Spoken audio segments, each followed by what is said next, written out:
Hey, welcome back to the show, the wrestling show. We're keeping it real, goes right. Welcome back to Real Take Wrestle Talk, a very special edition of Real Take Wrestle Talk, where we're going to be previewing the entire AEW All Out card. This is an episode devoted especially to this, first of its kind. So, a little bit of a special thing there. We're going to have a guest joining us in just a little bit to run down the card and talk about everything All Out, which is, by the way, live this Sunday, exclusively on pay-per-view in Chicago, and will feature CM Punk's return to wrestling. So, a lot to talk about there, a lot to talk about in general. First of all, Trevor, how are you doing, sir? I'm Welcome good, back. We man. How missed you, about by the way. We missed you. I missed you guys too. I was being an adult and hating my life because I was at work. But Yeah, I life's a missed bitch, isn't it? definitely missed you guys. But hey, hey, man. Hey, that's life, man. If it wasn't for the bad times, we wouldn't enjoy the good times as much as we Absolutely. do, and that's what we got to remember. And like there's really no proper transition into this. Since it could because it is a tough issue, but we need to talk about it because it's something that has kind of shocked and really shook the wrestling world this week, and that is the passing of Shannon Spurl, aka Daphne. So, for those of you who don't know, Shannon Spurl, aka Daphne, passed away on September 1st at the age of 46 after taking her own life, unfortunately. And, for those of you who don't know or might not be familiar with her, she started her career back in WCW in 1999. She actually answered an ad, I believe it was either in a magazine or a newspaper or something like that. And she ended up getting called up, did yeah, yeah, and she did her thing in a power plant, and a year later, she ended up becoming the cruiserweight champion, which is shocking. I remember she did like a Hurricane Rana to Hurricane Helms, and I believe had a match with Kidman too. So she was actually very early on in her career. She was kind of brought into the forefront as far as a female in kind of with time and kind of still is a very male dominated industry, and like her becoming cruiserweight champion at the time, I think changed a lot of that, and or at least became the catalyst over time. And she later ended up on her most notable run, which was in TNA in the mid 2000s, where she was teaming up with the likes of Dr. Stevie Richards, Chris Parks, aka Abyss, and she always featured very prominently in that programming, and I think a lot of that was due to her look. She kind of had this very gothic alternative appeal, whatever you want to call it, and it was cool, and she was always doing something, and that was I always thought that was really cool. And like Daphne was also one of those very like lively characters that everyone knew. But yeah, so I'm just wanting to quickly run through some of the main points of her career. And Trevor, I'll let you talk about her because I know you have some words prepared as well. Yeah. Um, yeah, I didn't really know how to take this. Going through some issues at home myself when you told me this actually kind of hit me kind of hard because I remember seeing Daffy when when she first came into WCW with Ric Flair's son. She was his manager and also played his girlfriend, if I'm not mistaken. Yep. Uh, very notable character, man. The charisma this woman had was ridiculous. Like you literally thought she was so convincing. You thought there was something mentally like it with her character. I know that's whatever, Yeah. but No, you I thought her know. We character, get what you mean. We get yeah, you what thought you her mean. character was insane. And that was the portrayal that she was doing, and she did a great job. Her run in the Indies was also amazing. She's performed with so many stars this that are in the industry now, and the outpouring of support and just everything is touching. It's sad, but it's still beautiful in a way, And just to see her go like that is just it's just sad. Like it makes you think, and sometimes people who seem just happy and very joyful are those that are inside screaming for help. Um, I always remember a song by Smokey Robinson called "Tears of a Clown," and that's Mm, kind of what it is. You know, yeah. tears of a clown when no one's around. And that's pretty much what it is. But I mean, we still honor her for her family and everyone affected by it. Prayers go out and our condolences. Yeah, absolutely. Thank you for saying all that. And I mean, we also would probably be remiss if we didn't talk about the one of the primary things that's kind of floating around there that she even mentioned before her death, and that is the effects of CTE and on someone's mental health. And look, it's a fact. It's a fact. We know what CTE does. And if you don't want to call it CTE, call it something else. Call it concussions. Constant trauma to the head, constant hitting of your head Yeah, causes depression. It's something that happens in all sports, professions like professional wrestling that are very physical. It happens, and I mean, it's just another.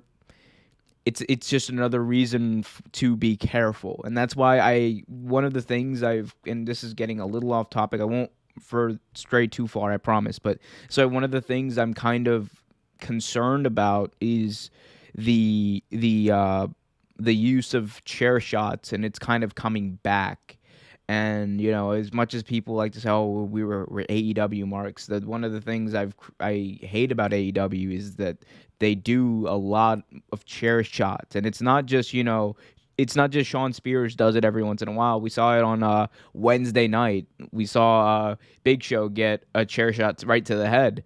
So and again, that's something for also another day. I just wanted to mention that is something that is also should also be taken into account, not just with this case, but everyone, because we already know that there's millions of people around the world who are suffering from some sort of mental health struggles. And if you are, we have the number for the National Suicide Prevention Hotline right on the banner below. Also, you can go on the National Alliance for Mental Health, their website, NAMI. It's www.nami.org, NAMI.org. They have some great resources to help you out if you're struggling, or help out a friend, or just if you're curious, which I think we should all know a little bit more about mental health and the way it affects people. Also, that number, by the way, for anyone who's listening on Spotify or Apple Podcasts, it's 800-237-8255. Again, 800-237, sorry, 273. I'll cut that out. 800-273-8255. 800-273-8255. If you're struggling and you need immediate help, that is the hotline.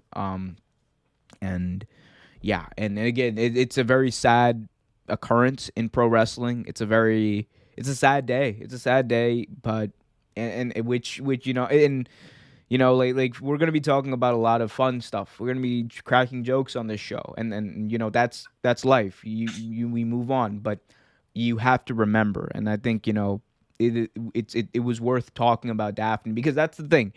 I will always remember Daphne, even when what's her name, Nikki Cross came in when she was doing yeah. her sanity gimmick. I was just like, You oh, reminded me a lot of I was Daphne. just like, immediately with the thing popping in my head, I was like, Daphne, like that's how like influential she was, and is still. And again, Actually, Nikki Cross and her were friends. Actually, there's her with the cruiserweight championship right there. It's just, and it like you said, Trevor, you hit it right on the head when you said that the wrestling community, the way it came out about this was amazing, because Twitter's like a place where you hear a lot of negativity, where you hear a lot of toxic shit. And again, it's unfortunate that it takes this kind of stuff to really bring people together and make people stop being dicks.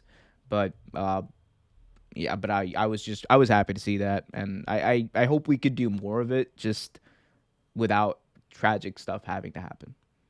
I totally agree. Like, I mean, sometimes when tragedy happens, this is the silver lining. Like to see the outpour of people when people come together. I mean, again, it's terrible that it took this to bring it, but it was great to see. I haven't even, thankfully, seen any negative remarks about her, which I'm proud. Yeah, I'm very happy to say I haven't. Um, and like Omar said, if you or anybody, like honestly, that we have or suffer from any of that, we have the information here. Like, and honestly, it doesn't even take a professional. Just if you need help, just reach to a listening ear, like a best Anyone. friend, anyone. It helps. Trust me. Oh Trust yeah, me. It absolutely. does. Absolutely, anyone, every people. It doesn't even have to be. Sometimes it doesn't have to be someone you know. Again, if you need immediate help, 800-273-8255, www.nami.org. NAMI, that is the National Alliance on Mental Illness. They have some amazing resources, some amazing people to talk to. If you just want to do an anonymous chat, I believe they have that function as well. So again, there's so many ways to get help, and just even if you're struggling, no matter what, take that extra step. Take it from someone who has had his own mental health struggles in the past. Take it Same from here. yeah. So it's always better just to reach out. Always better. But yeah, Daphne. Daphne. Like again, that's the last thing I'll say about this is Daphne. Um, I remember. Did you remember she did a gimmick in TNA where she played Sarah Palin? Yes, yes. Mick Foley mentioned that in his remarks to her, Mm. and I forgot all about it, and I thought it was the greatest thing possible, actually. It was like so far away from her gimmick because she was like usually in this like gothic makeup and everything, and it was just it was crazy. She had range, man. She had range, and Definitely. it's sad. It is sad.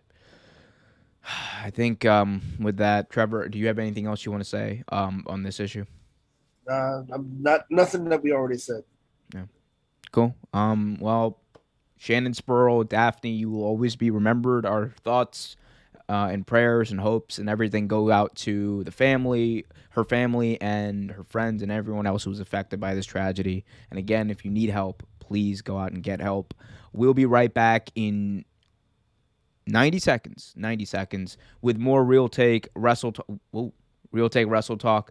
We'll be back at like really quick break, and then we'll talk about All Out and get into all of that. So we'll see you right on the other side of this break. 90 seconds.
Oh well, I fudged that up. Hey guys, I'll fix that later.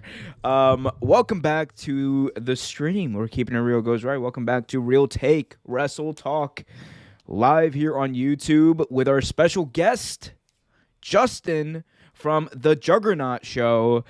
YouTube.com/Juggernaut097. You can also find him on Twitter.com at the True JSB. Justin, how you doing? Doing great, man. I'm doing great. Awesome. You ready to talk a little all out? I am. I'm really excited for this show. Like this build up, like especially seeing CM Punk, when he returned at Rampage, for over 7 years. Like I was so excited, like just watching that clip, watching him return and make his entrance was amazing. I watched it like 5 times that one week. Like it was crazy seeing him return. And I almost shedded the tear. Oh man, yeah, well, yeah, he definitely shed a tear. There did CM Punk. Like that was one of the most it was insane. That reaction was something you'll never forget if you watched it. Mm-hmm. Yeah. So, guys, with that, let's actually take a look at the All Out card here. Whoa, there we go. That's something right there that I should have fixed. But let's just go through the All Out card very quickly. So we got a lot of interesting matchups here. We're gonna have Orange Cassidy and Jurassic Express taking on the Hardy Family Office. We're also gonna have Chris Jericho taking on MJF in a match where if Chris Jericho loses, he will be forced to retire from AEW. He will never be allowed to wrestle in All Elite Wrestling again. Also, there's the CM Punk return match against Darby Allin, the Casino Battle Royale, where the winner will get a shot at the Women's World title. Jon Moxley versus Satoshi Kojima, which I think is going to be a very good match, which I know everyone on the internet is probably going to be shitting on because it's not Tanahashi. We'll talk about that. One thing we probably won't talk too much about is the Paul White versus QT Marshall match, because I don't know why it was booked in the first place. Miro will be defending his TNT title against Eddie Kingston. We'll see what the Redeemer has in store for Mr. Eddie Kingston there. The Young Bucks will be taking on the Lucha Bros in a steel cage match for the AEW World Tag Team titles. And we'll have our 2 World Championship matches where Britt Baker will be taking on my girl, Chris Statlander, in defending her AEW Women's World title. And the quote-unquote main event, we don't know if it will be the main event, Kenny Omega versus Christian Cage for the AEW World title. So, guys, before we run through every single match here individually, just general impressions of the card and what to maybe expect. Are you guys excited? Do you like the buildup of the pay-per-view as a whole? What are your guys' thoughts on the pay-per-view as a whole? Trevor, let's start with you. The matches are stacked. Like it's a stacked card. There shouldn't be a boring match on this card, except for, like you mentioned, Paul White, QT Marshall. Even though that might still be kind of entertaining, who knows? But no, it's a very stacked card. I love the choices of matches, and the build up for all of them amazing, especially the storytelling in between some of these matches. I can't wait. Yeah, absolutely. What about you, Justin? Yeah, like you said, Trevor, this is going to be a great, this is going to be a great show. I mean, the buildup has been great to this. And yeah, I think we're all in agreement that Paul White and QT Marshall match, that match is going to be a piss break match. Like nobody's really going to watch that match. No, I mean, nobody really cares about that match. But other than that, like I'm looking forward to the show. It's going to be really fun. And seeing CM Punk, wrestle in over 7 years, that's going to be awesome. And it's going to be interesting seeing Kenny Omega and Christian Cage go at it again. So it's going to be a good show. And that steel cage match, I'm really looking forward to that a lot. That's I think that could be a potential show stealer. But yeah. Oh yeah. I mean, yeah, it'll probably steal the show. I think that's a match that people expect to be good on. That's a match that people are sleeping on because they expect it to be so good. Because they had that amazing ladder match a few years back at All Out. So I mean, again, I think Rey Fenix might be the best in-ring performer in the entire world, like the most fun to watch, as JBL would like to say. But we'll talk more about that match as we get closer. I have one kind of just, I guess, one more preliminary question to you guys. Which match do you think is actually going to main event this show? Because there's been a little controversy over that, because we've already seen Christian Cage versus Kenny Omega. So we kind of already had that. They already did that on a Rampage. And, it's not, let's not lie to ourselves. It's not, the greatest main event they could have at this card, probably. But a lot of people are pointing at, this is CM Punk's return match. There's in Chicago. So it would make sense to have this CM Punk match actually main event because of how big it is. That's the actual draw of the card. Justin, why don't you go first? I could see them making the Punk and Darby Allin match the main event, but the thing is, I don't know. Like I just I'm old school. I like to see the world title go on last. So I feel like they should keep that have the Kenny Omega and Christian match last. Well, I wouldn't mind it being flipped around, having CM Punk and Darby go on last. But yeah, I'm just old school, old school wrestling fan. Like the title should main event the show. Yeah, it's interesting. Trevor, what about you, man? What do you think? I agree with you, Omar, when you said that this is a big match and it's his first match back in 7 years. The fact that this is his hometown, and honestly, this probably will be the best match on the show, in my opinion. I think these two styles match are very similar. I can't wait to see them both go at it. I think the CM Punk and Darby Allin match is gonna be the headline match, but I really want to see the day when Britt Baker is the main event. I really do. Oh, I think you just wait till Revolution when it's her versus Thunder Rosa for the AEW Women's World Title. Yeah, oh, buddy, that's gonna be a match. That's gonna be like, if you're talking about just like, I trust me, that is going to happen. And if it doesn't, then Tony, you and I got things to talk about. But for me, guys, I'm not gonna lie to you. I usually agree with your line of thinking, Juggernaut. I think the world title should be positioned in a place where it is the most important match on the card. It should be the main event, but it's on this card. It's just not, and that's just that's just what it is. It's not the most important match, and it's not the match that people want to see. If we're being honest, because we already seen Christian Cage versus Kenny Omega, and again, this is not a slight against AEW, because the original main event was supposed to be Adam Page versus Kenny Omega for the title, and Adam Page's big victory for the title. But a few things happened since then. CM Punk signed on. Daniel Bryan reportedly has signed on.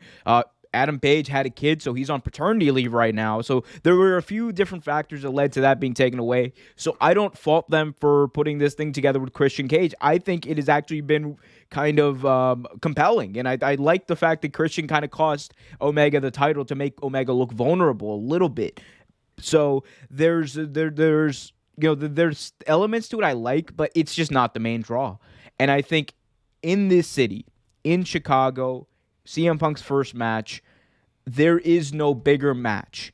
And the only way you let that go on, the only way you let the Omega match, I think, go on without the crowd kind of losing interest, and the people at home honestly losing interest, because we know what the result's going to be of the Omega match, is you have a return or a debut. And one of the people that reportedly might be debuting at All Out is Daniel Bryan. So again, I know we were still holding off on the card, but this is something that does have to do with All Out, because Daniel Bryan signed on to AEW reportedly back at the end of July. We've heard rumblings for months now that he was going to make his debut at the Arthur Ashe Stadium show. That now, according to reports from Cassidy Hames at BodySlime.net, things have changed. Now Daniel Bryan, because of COVID concerns, because they think restrictions they don't want to worry about restrictions, they don't want to worry about potential that Grand Slam show getting canceled, they've moved it up, and now Daniel Bryan reportedly will be making his debut in some capacity at All Out, which I think, if that's the way you're going to end it with the Omega and Cage match, with Bryan's debut, that's the way you move forward. But what do you guys make of this news of Daniel Bryan's his debut being moved up? Do you like it? Do you think it's the right move given the current state of COVID and restrictions that are getting that the restrictions are happening more and more in New York? So what do you guys make of this? Trevor, you can go first. I believe it's the right call. But also, like, as a fan, you hope that his return doesn't get diminished by, the fact that CM Punk is back too. You know what I mean? Like, you don't want them to overlap each other or step on each other's toes. But it makes sense to move it up. It definitely makes sense to move it up because this is something big. Like, I mean, we could go back into restrictions and we could miss it. Fans could miss this. You don't want this to be something that is seen on TV with no fans.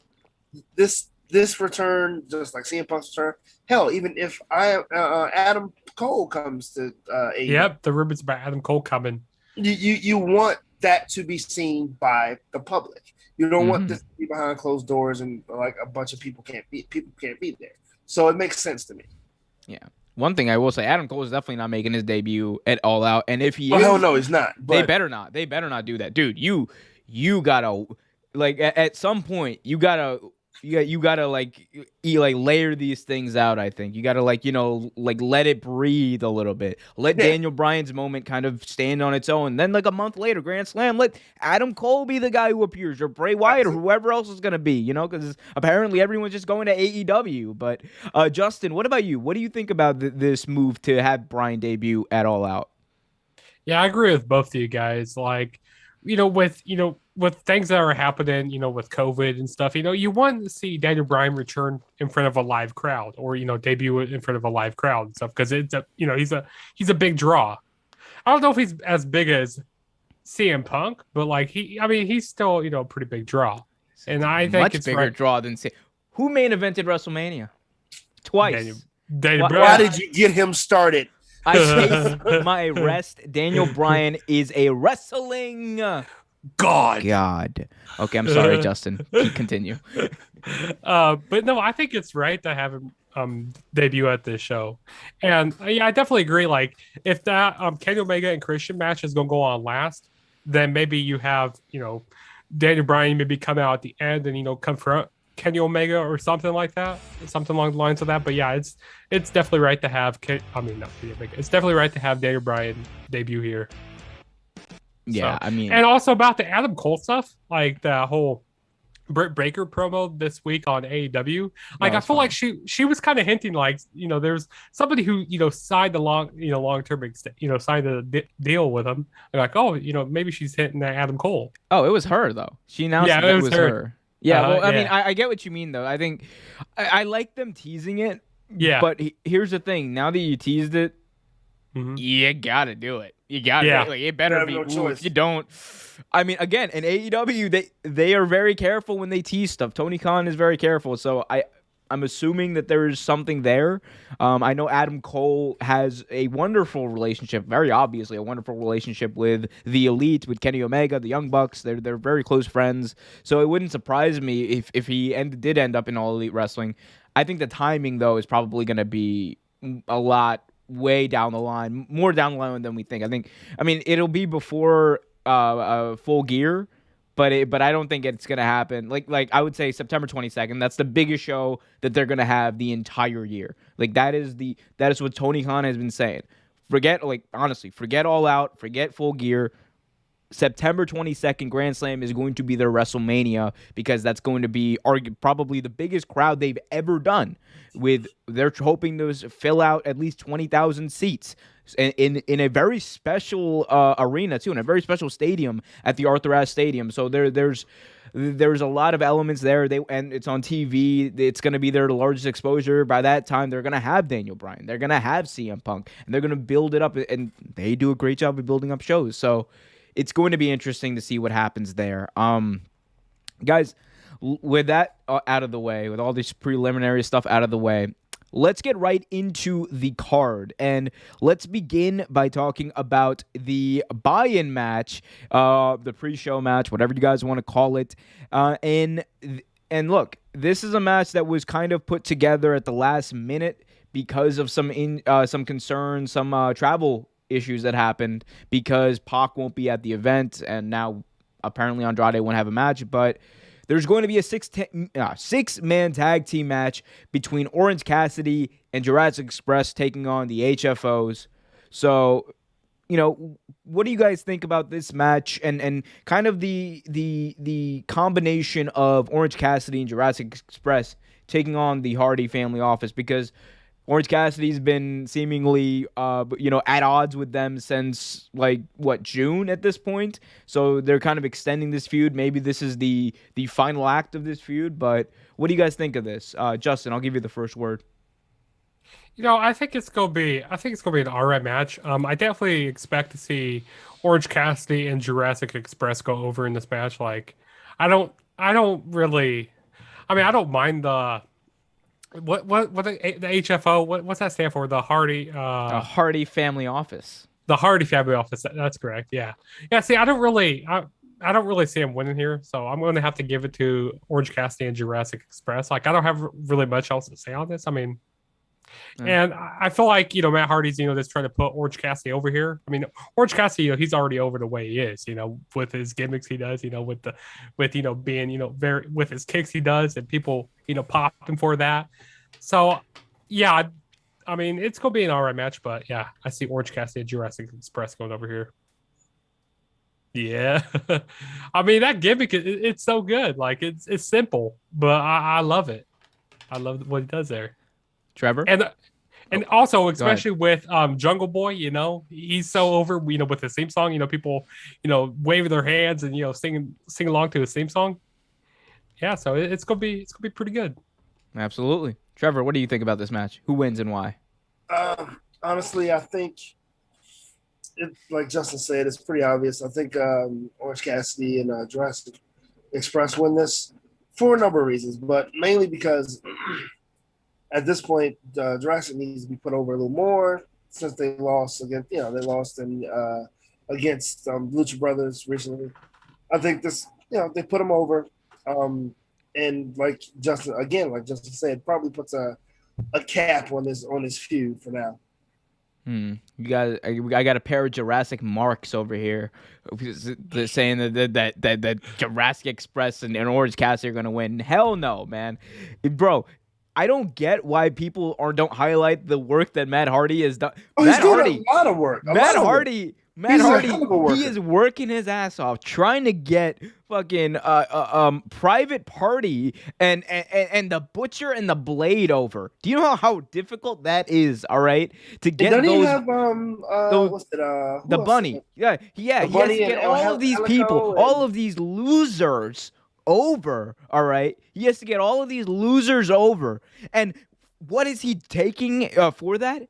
A very small fee of 30% of their salary. Like that, the generosity that Big Money Matt has shown over the past number of months is just abundant. And I think he is finally going to do away with the treacherous Orange Cassidy at All Out. I'm picking Matt Hardy because I want to see it continue. I'm not gonna lie, I like this. I no one else does, but I like this. I like just seeing anything with Big Money Matt on TV is hilarious because I love Big Money Matt. I do. I mean, I just think it's gonna go the other way, but it makes sense if it does. I mean, he's helping Jack Evans get over as well. You forgot Jack Evans. It's funny. It's good, and I love the work that Private Party's doing. So it could happen that way.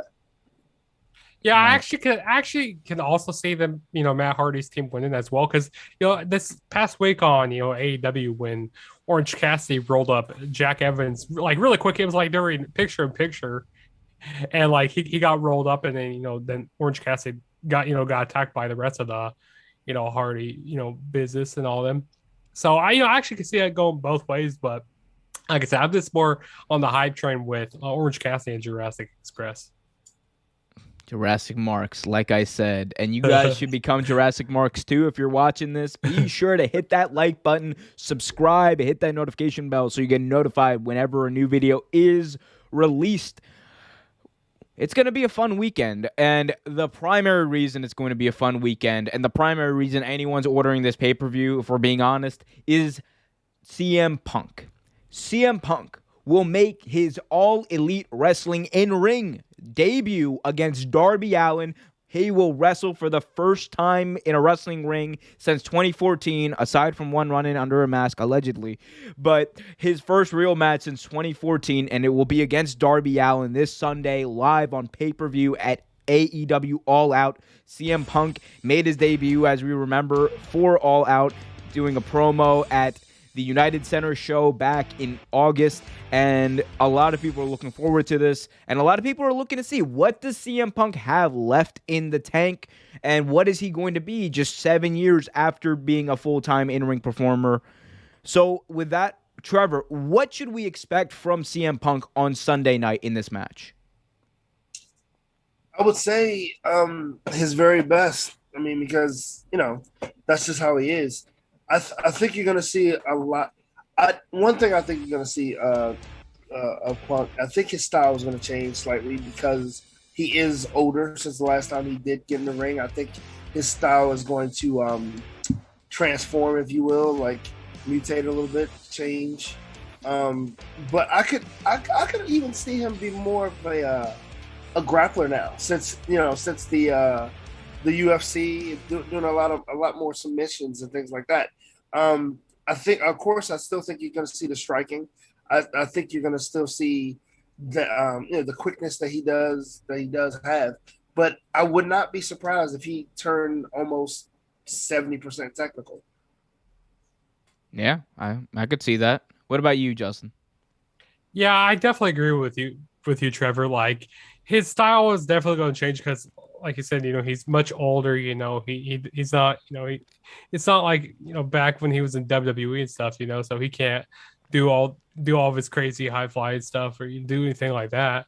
Like, he's definitely, like you say, he's going to be more of like a ground and pound, more like a more technical and stuff. And I think both of these styles really, both Darby Allin and CM Punk, they really mesh well with each other. I mean, we haven't seen them in the ring before with each other, but I feel like they're just going to mesh very well together, and it's going to be awesome to see. And I like, how, if CM Punk said his promo, if he was a 15-year-old, Darby Allin would be his favorite wrestler. Right. And Darby Allin said, when he was, 15 years old, Punk was his favorite wrestler. So, it's going to be awesome to see what goes down here. But as regards to who wins this match, oh man, like, I'm split like 50-50. Like, we'll get to that in just a second. I just wanted to say one thing before we get to our official predictions, and that's like that one thing to expect from this match is I think CM Punk honestly is going to be fine. There's a lot of people, a lot of assholes online who are just like, oh, CM Punk hasn't wrestled in 7 years, and he's not going to be protected like he was in WWE, and everyone, and he's gonna flop, and just like he did in UFC, and all this stuff. And I'm just like, CM Punk has wrestled for most of his adult life. He will be fine. He has been training a little bit. We've seen him, and he's never been out of practice. This dude has been doing nogi. He's been doing several forms of martial arts for a long time. He's a professional. He loves wrestling. People forget that. So he'll be fine. That I don't think we should be concerned about that. What we should be concerned about is the beginning of this match, because I'll tell you exactly what's going to happen for the first 7 minutes of this match. CM Punk and Darby Allin are going to stare at each other, and the crowd's going to give it a standing ovation. It's my most hated spot in wrestling. Look, and look. It actually might be worth it this time. I understand he's in Chicago. CM Punk just walking in Chicago is worth just a standing ovation for 20 minutes. I get that. But it's my most hated spot in wrestling. They're just standing there. Nothing's happening. Everyone's like, oh, yeah, you still got it. I'm just like, oh, you marks. Just let them wrestle a goddamn match. Like, it is annoying. I hate it, but it's going to happen. I'm prepared for it. The only time that really works with the whole stare down stuff. The only time that really works is like with, when you had Hogan and Rock and you had I didn't Austin like and it then Brock. either. It wasted. I'm just like, dude, we could have seen them wrestle for another 10 minutes. Although I don't think Hulk Hogan probably wanted to wrestle for 10 more minutes because he can't wrestle. But like I don't look. It's gonna be fine. They're gonna do the stupid thing where CM Punk, he does an arm drag and everyone's gonna clap and cheer and you still got it. All those little marks on their subscribe. I'm sorry. That's like I don't dislike a lot of like dopey stuff, the wrestling stuff. That's one of the things I'm just like, dude, let them wrestle, just let them grapple or do something. Like I just get into it because it's gonna waste I think most of the match, and it actually, if anything, has a chance to ruin this match and the momentum of it. It's that I that's what I truly believe, but. Either way, we'll see what happens with that. I am excited to see, like you guys said, the styles clash of these two, pardon the pun. I think it's going to be great. I think CM Punk is going to work a more technical style. I think Daniel Bryan's going to do a similar thing. And it's kind of weird because you can say that about CM Punk and Daniel Bryan. They were arguably working a more technical style before they got into WWE, and then when they got into WWE, they were working a little more of an indie style, which is weird because they were working more the WWE style, back when they were in WWE. Yeah, I mean, well, yeah, but like it's weird because like even Bryan was doing way more grappling and all that kind of stuff, and that was seen as boring from a lot of WWE executives or whatnot. So either way, we'll see what happens with that. Guys, who do you think should win and who do you think is going to win? Trevor, why don't you lead us off with that? So I will agree with Justin in saying that it could be 50-50 only because at this point, neither one of them has to win this match. And I say that because Darby is so over. Darby was over as soon as he mentioned the best in the world. You know what I mean? Even before then, he was over. But as soon as he mentioned being the best in the world, that put him higher because we all knew who he was going to wrestle. And even after 7 years, CM Punk is still over and will always be that way. But who's going to win, in my opinion? CM Punk. I think it makes more sense for CM Punk to win again in his hometown, first match back. To build some heat with Darby Allin, because that could be a tremendous feud, a feud that could go on for a very long time. Again, Darby Allin doesn't necessarily have to win this match either. So my prediction is CM Punk. Interesting. Justin, what about you? Yeah, like I said, this match could go 50-50 here. But like Trevor said, Darby Allin doesn't really need to win this match here. Like, I mean, he's over the way. Yes, this win would help, boost him up even more because, wrestler CM Punk, like as, big CM Punk caliber is, like that'd be a great win for Darby Allin. But Darby Allin doesn't really need to win here. And also, of course, it's in Chicago, CM Punk's hometown. So it's right to have CM Punk win. And, he hasn't wrestled in 7 years. Punk's winning here. Yeah. Nobody needs this win more than CM Punk right now. That's why I said it's not 50-50. It's 100%. CM Punk will win this match, and he should win this match because, one, it's one of those things.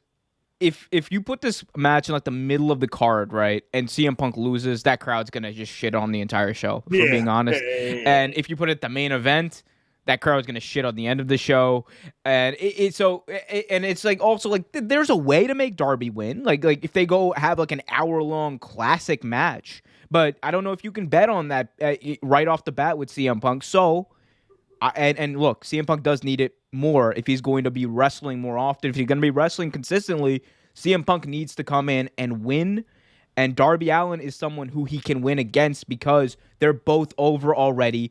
CM Punk's not going to be stealing Darby Allin's shine. CM Punk is, going to be elevating Darby Allin even more because there's going to be potentially more people than ever watching this pay-per-view this Sunday. So there's that aspect to it. And also, if you're going to have CM Punk wrestle consistently, he has to have this first win off the bat to establish him as someone who is a main event player, who is a big time player, who can come in there and win those big matches. So I think it should be CM Punk, and it will be CM Punk. And the only way you could have Darby Allin go over without that crowd just shitting all over it is if they have that hour-long classic, which they won't have because there's like 18 matches on this show, and they won't have time for that.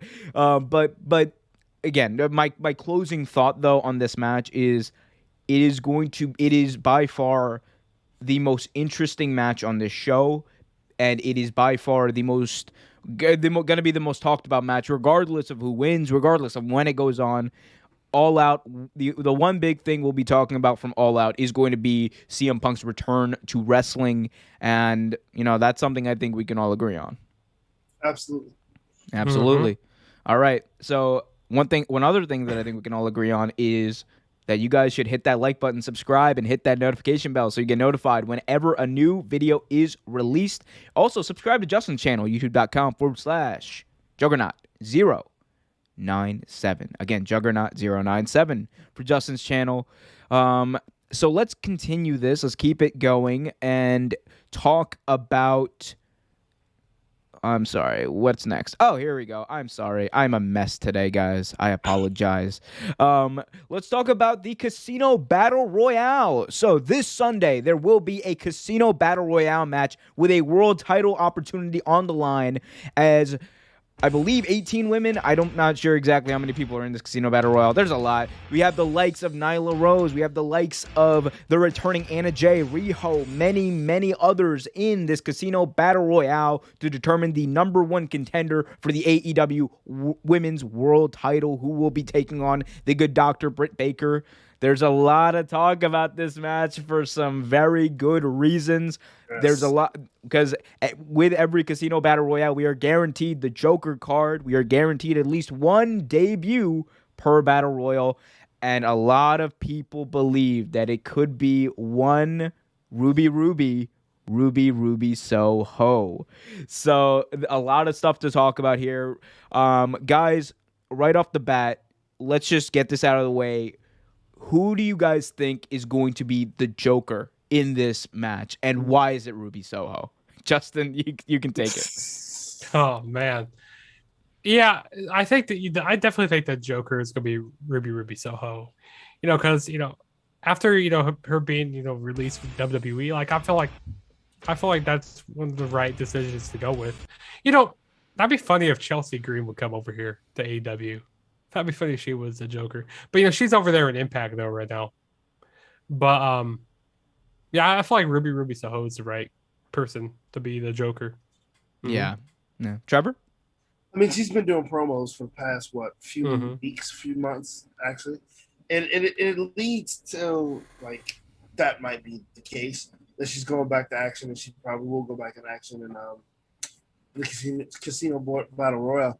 I mean, she fits in AEW to me, so I can see her coming back.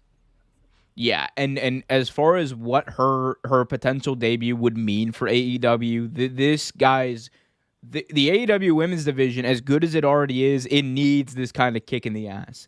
It needs this kind of buzz, this kind of star power coming in, because Ruby Soho is someone that people expected a lot out of early on in WWE. Hell, she got her own faction that named after her, the Riot Squad, and that didn't pan out. A lot of that had to do with bad booking. A lot of that had to do with creative, and now she kind of controls her own destiny. And the packages that she's the video packages that she's released on Twitter, go check it out at Real Ruby Soho.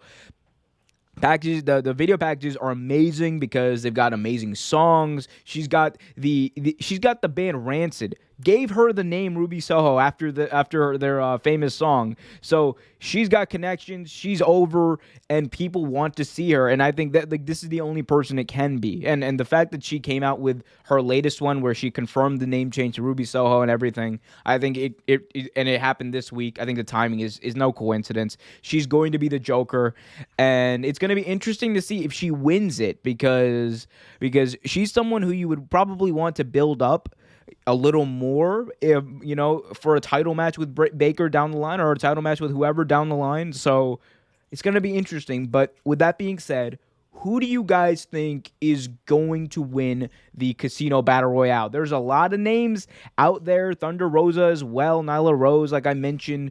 But who do you guys think is going to be the next opponent for the Good Doctor, Britt Baker, DMD? Trevor, you can go first. So much talent. So much talent. Well, honestly, since you already said it, is Thunder Rosa in this match? Yes, sir. I think she wins. Ooh, interesting. To set up the feud that they already have, to rekindle the feud that they already have with Britt Baker, because I think she's going to be Britt Baker's next opponent. Interesting. What about you, Justin? Yeah, there's two people who I can see win. I could either see Tay Conte winning or Thunder Rosa. Oh, interesting. Man. I'm torn. You see, I have a little bit of a more, I guess, I don't even want to say clear. I just have I have an idea.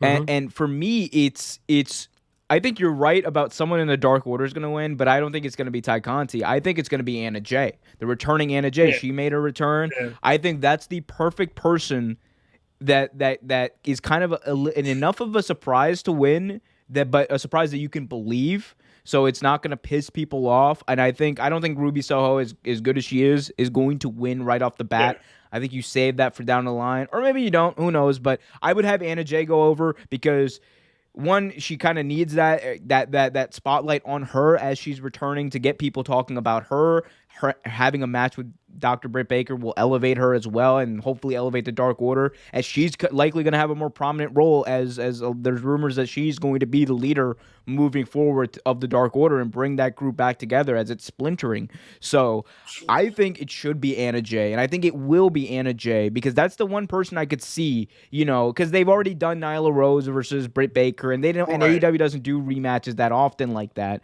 So they've done that. The Bunny, she's not having a title match. They're not doing a heel versus heel dynamic either.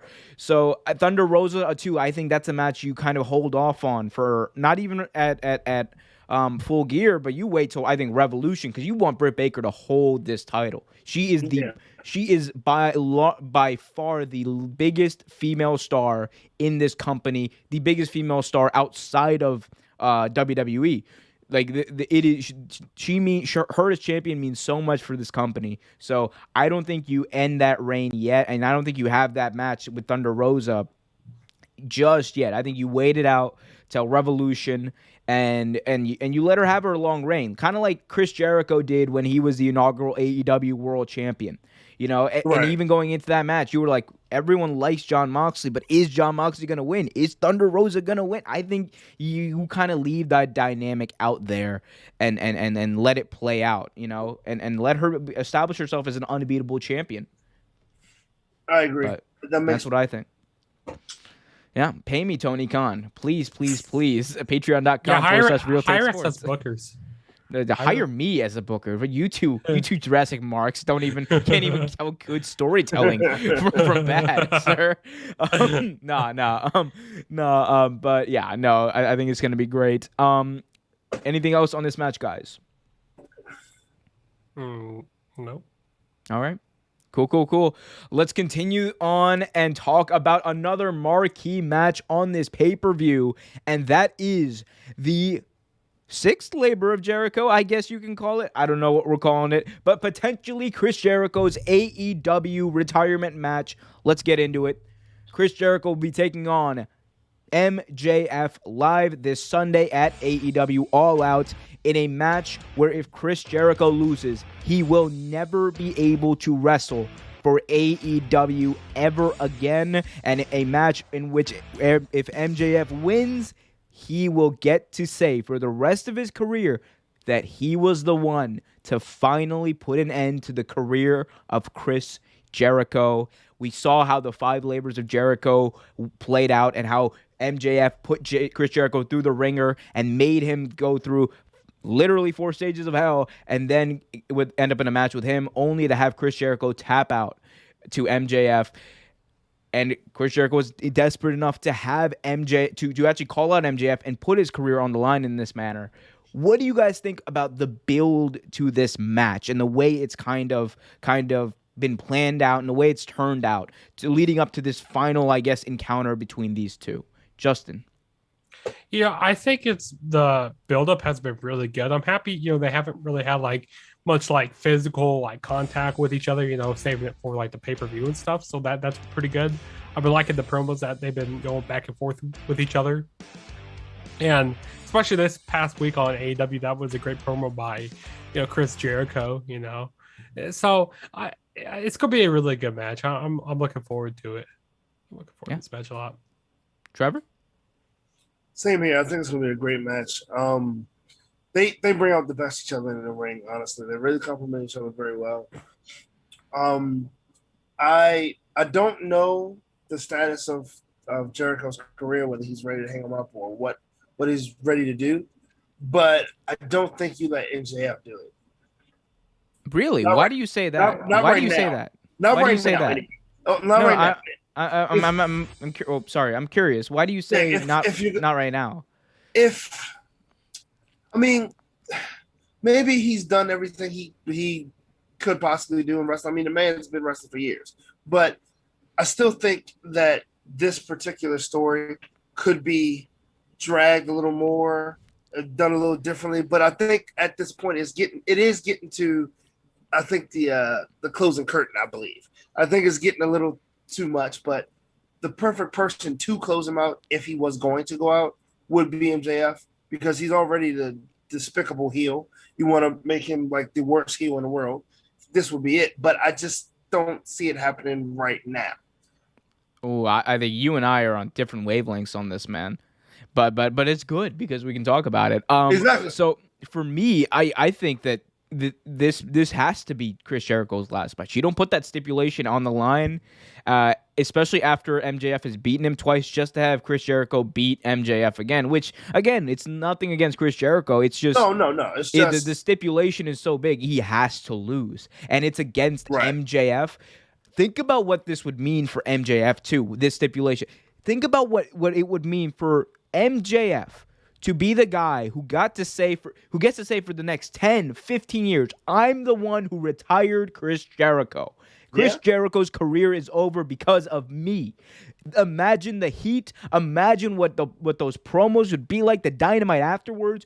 MJF would be put over to the moon. That would be MJF's version of Chris Jericho's I beat The Rock and Stone Cold Steve Austin in the same night in 2001. Right. That's how big it would be for his career. He would be saying it for years afterwards. It would put him over the top and make him feel like a main event person. And who knows, if you're going to if after Adam Page beats Kenny Omega, you're looking for a heel to go up against Adam Page, there's no better guy than my jerk-off friend over there, MJF, to be that guy, especially coming after retiring Chris Jericho and him reminding people that you will never hear Fozzy played again. You will never hear and sing that music again because you marks don't know the words to the songs. Like, it'll be great. And I think if they're planning to do this just so Chris Jericho can get a win back, I think it's misguided. I don't, especially after MJF kind of decidedly had already beaten Jericho at that point. So that's why I think Chris Jericho has to lose this match, and that's why I think he's going to lose, because AEW is very final about things. They don't do 50-50 booking, and I think, and they are very obviously like invested in MJF. And I think the little caveat that they said where, where Chris Jericho can't wrestle in AEW anymore, that leaves it open for him to wrestle an independent show or on his cruise, which I hear he's selling tickets for now. So we'll see what happens with that. But what do you guys think about who wins this match? Trevor, you can go first.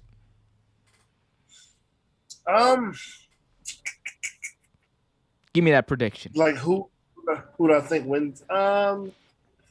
I mean, like I said before, my original thought was Jericho wins this match, but like you said, it's 50-50 booking, whatever. I mean, and it does look better to make MJF the supreme asshole he actually is. But I'll say MJ, my jerk off friend, just for shits and giggles. Well, shits and giggles. I have never. What about you, Juggernaut? Yeah, I mean Jericho, he's done everything in wrestling, over these past 30 years. He doesn't need any more to accomplish.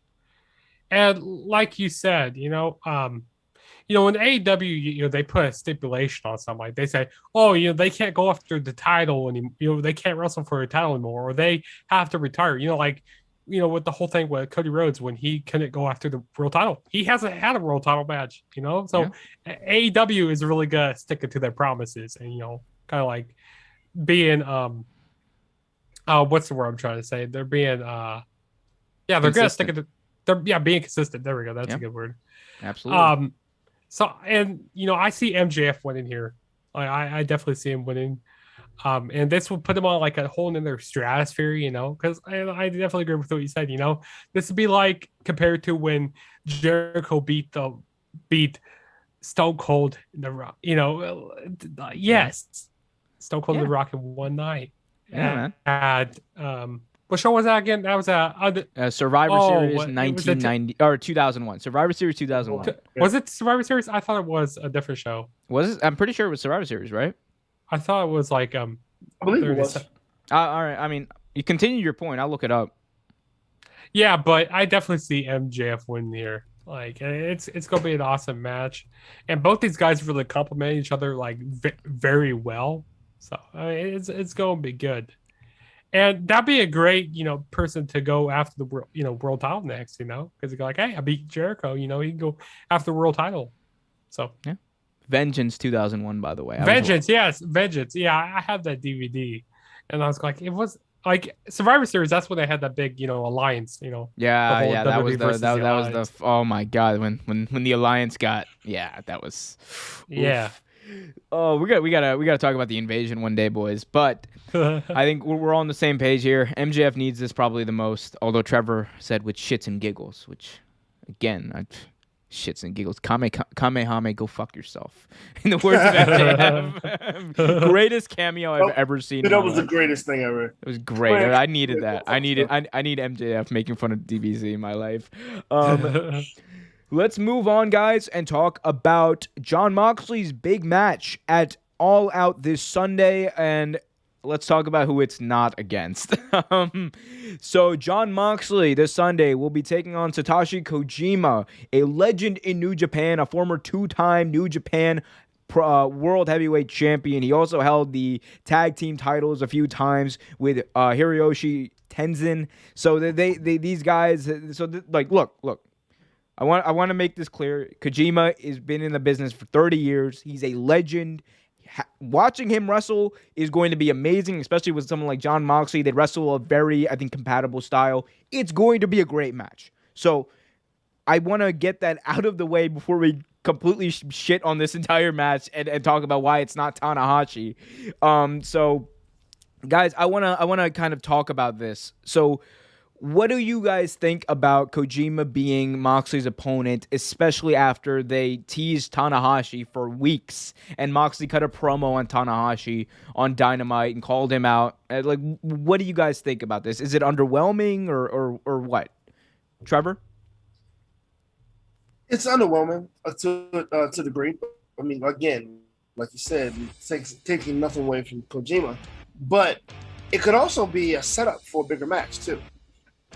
It could be, he asked Tanahashi, he wants Tanahashi, he refuses, then he beats Kojima and Tanahashi has no choice, or he comes out and he ambushes him. Something. It could be a setup for a much bigger match, a much better match. But just the overall it not being him is kind of underwhelming. Yeah. Well, Jon Moxley's gonna put Kojima in the hospital. Let's be honest. Like poor Kojima, man. It is not gonna be pretty for him. What about you, Justin? What do you think about this matchup?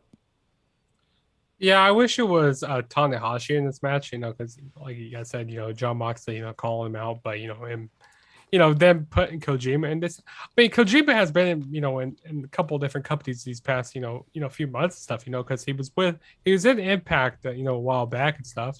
Doing stuff with Eddie Edwards, and now he's in AEW, which is pretty cool. I mean, don't get me wrong. Satoshi Kojima, he's good in the ring and stuff. He's been wrestling over like 30 years or so. Which I tell you what, them wrestlers in New Japan, they don't age at all over there. Nah.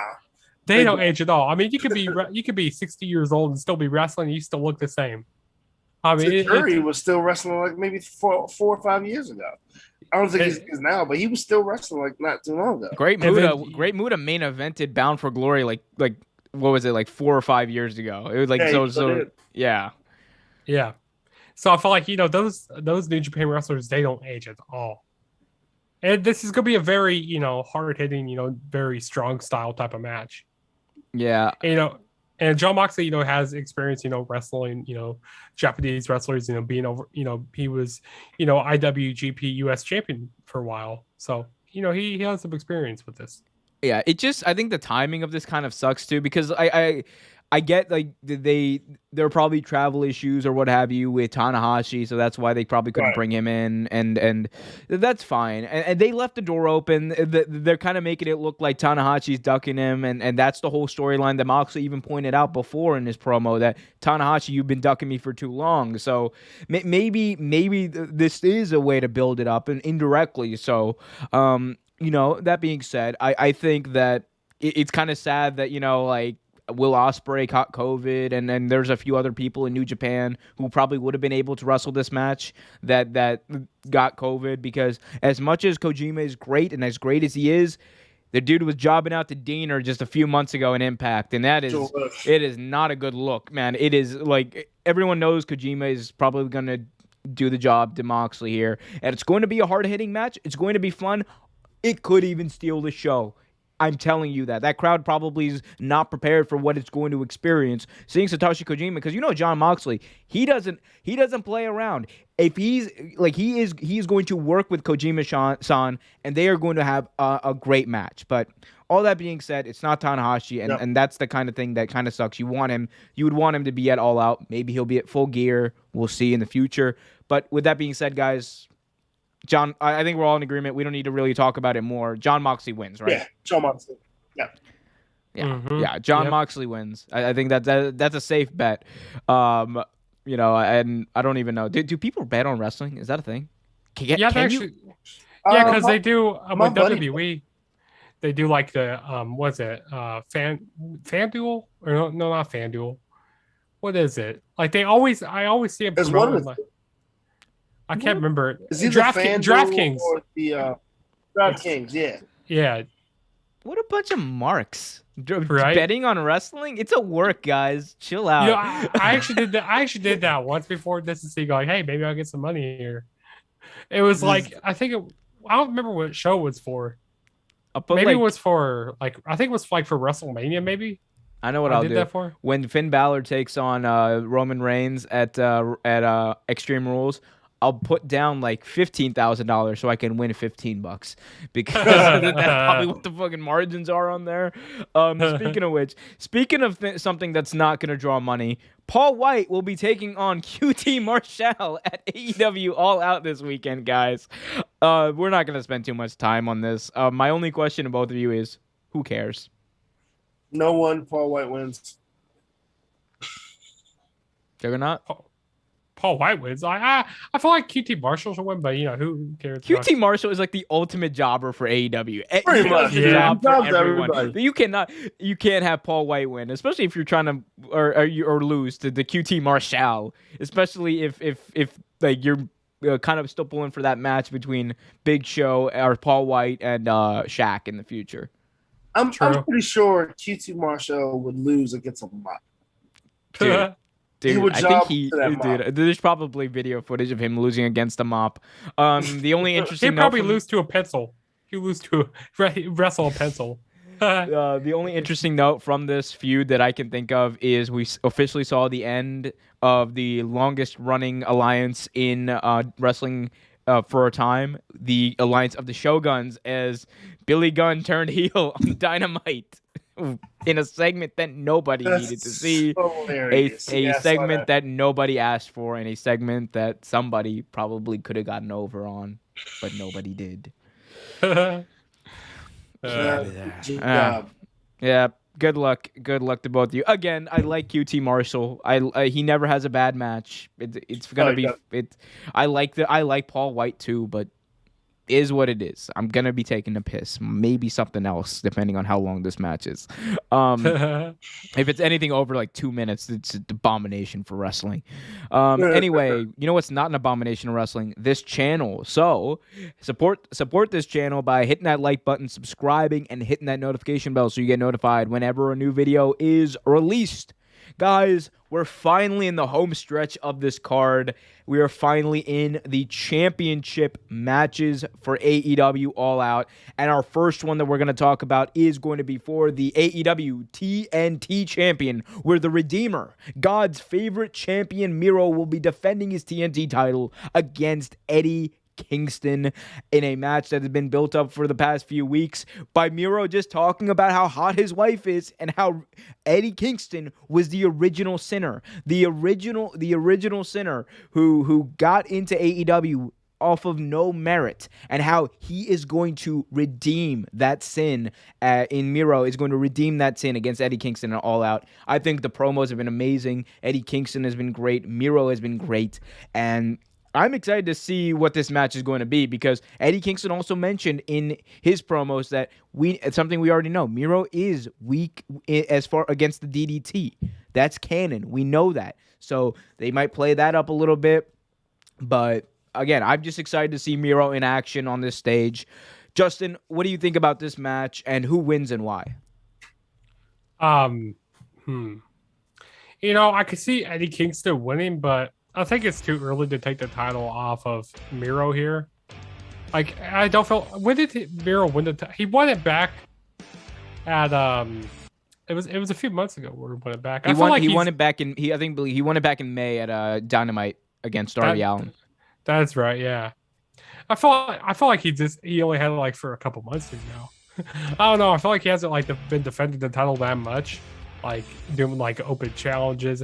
I mean, he defend? He's been defending the title. He's been like pretty defending the often, title. actually. Yeah, like every 2 weeks or so, he has a championship match. Yeah.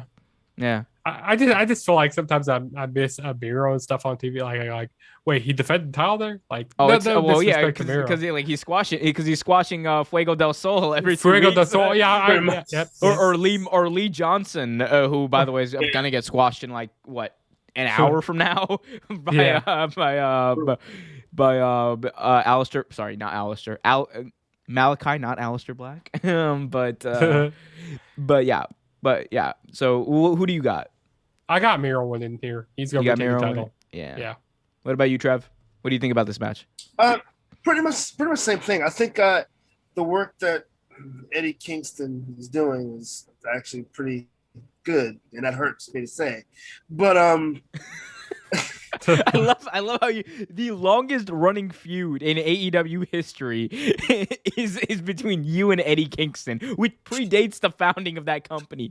Why don't you explain to Justin a little bit why you're sour a little bit on Eddie Kingston? I've told you already, right, Omar? Yeah, you told me. So like I said, I don't know if you watched any of the streams we've done. I'm big on indie wrestling. I love indie wrestling. I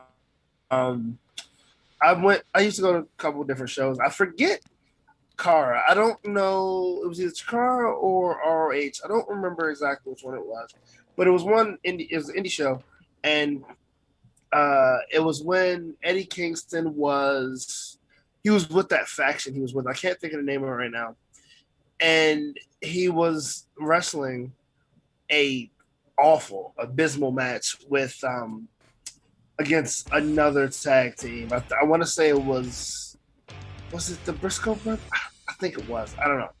Anyway, and so they were wrestling a match or whatever. In the match, like it turned into pretty much a hardcore match, and like chairs were flying, things like that. And then of course the referee called the DQ.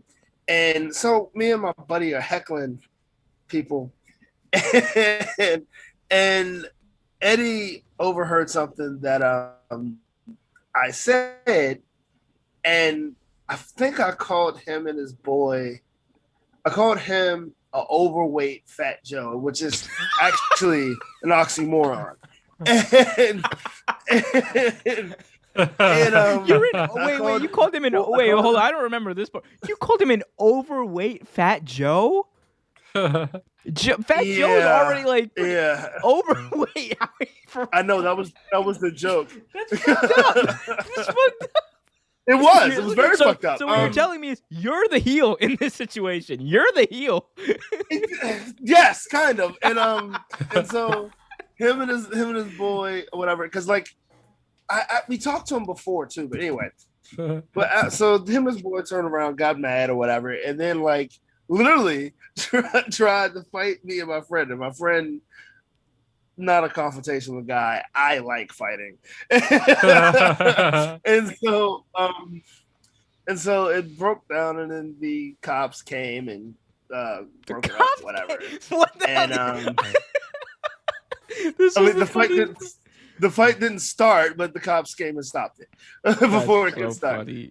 That'd be funny if he threw you over the barricade, pulled you in the ring. That would not be funny because he'd probably be dead. I would be because Eddie is stiff. Eddie is super stiff. Trevor would be dead. Eddie Kingston wouldn't be wrestling this Sunday because he'd be in jail. So let's thank God that didn't happen. But yeah, no. At my point, yeah, like real take Eddie. Real take exclusive right here, boys. Real take exclusive. The longest running feud in AEW history is between Eddie Kingston and Trevor. Credit, the work that he is doing in AEW is awesome. It's amazing. He's probably doing some of the best work he's ever done in his career, honestly. And he's doing honestly, the best work he's ever done in his career. Let's be honest. Well, actually, yeah. But I mean, and I kind of feel like this was like a rebirth for him. You know what I mean? Like a reboot of his career, and it happens in every industry. Like there was a time that a comedian once said he used to watch his shows back and he thought they sucked, so he stopped doing stand up and like for like maybe 2 or 3 years and rebooted his career, and now he was doing amazing now. But I kind of feel like that's what Eddie did. And Eddie dropped weight. Eddie is probably the smallest he's ever been. He's in a much better shape. Look, gotta give hats off. He is amazing. Trevor, real quick. Someone in the chat called Foundry. It says holy something. I remember all that too well. Is this? Your boy, so your friend who tried to fight Eddie Kingston with you, just is that? It says founder. Is that him? He says holy something. I remember that all too well. Oh sheesh. Anyway, what an amazing time to be alive. Let me ask. Who is that guy? Let me ask you guys a question. Who would you rather call out? Would you rather call out Nick Gage, or would you rather call out Eddie Kingston? Eddie Kingston. No, Eddie Kingston, hands down. I'm not trying to get hepatitis. I'm calling out Eddie Kingston. Yeah.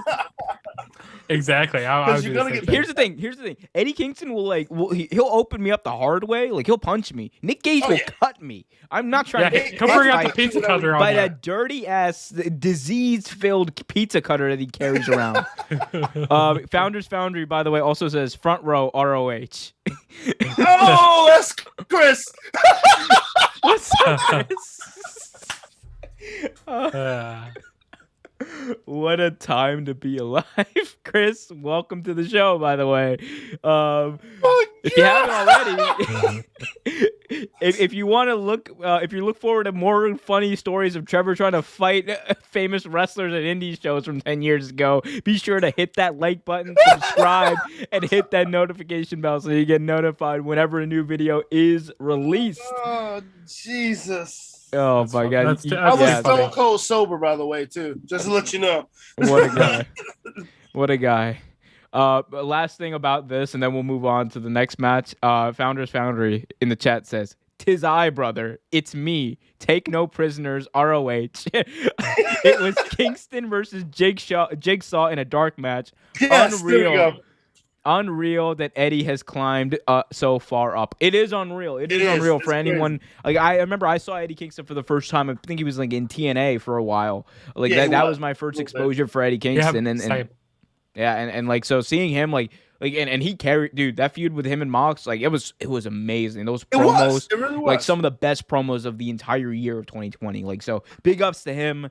Can't wait to see him lose this Sunday, but he's gonna be, I think, one of Miro's toughest opponents. He's gonna give him trouble, and he's not gonna look weak. That's the thing about Eddie Kingston. No matter how much he loses, he never looks weak. I wouldn't be surprised at some point they do put a belt around him, though. I wouldn't be surprised.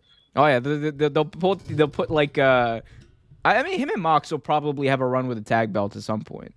I think so. Because Mox isn't gonna go for the world title for a little bit. I think he's gonna wait around, and then he's gonna do the feud with Tanahashi, and then you could probably move to a feud with them and like Eddie Kingston and Mox and the Lucha Bros. But we'll talk about that when it happens. But what we know will be happening that is going to involve the tag team titles and the Lucha Bros is an insane matchup in a steel cage. So guys, without further delay, let's get into it. This is the match that I'm looking for. The match I'm looking forward to most, because I fucking love Rey Fenix and Penta, and I love these mustachio fucks too.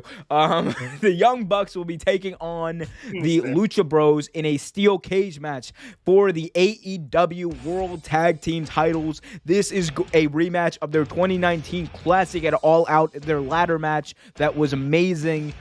We are quickly seeing the Lucha Bros kind of being elevated to this main event tag team level tier. With Rey Fenix, for a long time, I've said it before, I will say it again, the most fun to watch in-ring performer in all of pro wrestling. Go to Japan, America, WWE, AEW, that random-ass indie show that Trevor was talking about 5 minutes ago.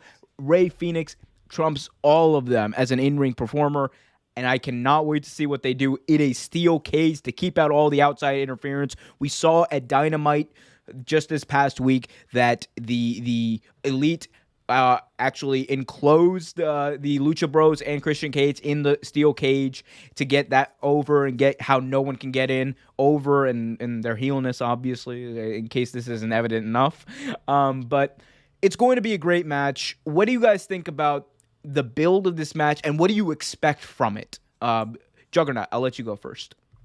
Well, I expect this match to be a banger. I expect this match to be a classic. I don't know if it's going to be better than their 2019 match, that crazy ladder match that they had, but it's still going to be an awesome match here.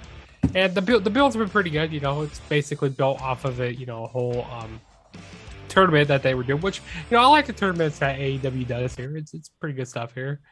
I expect this match to be really good though. I'm looking forward to it a lot.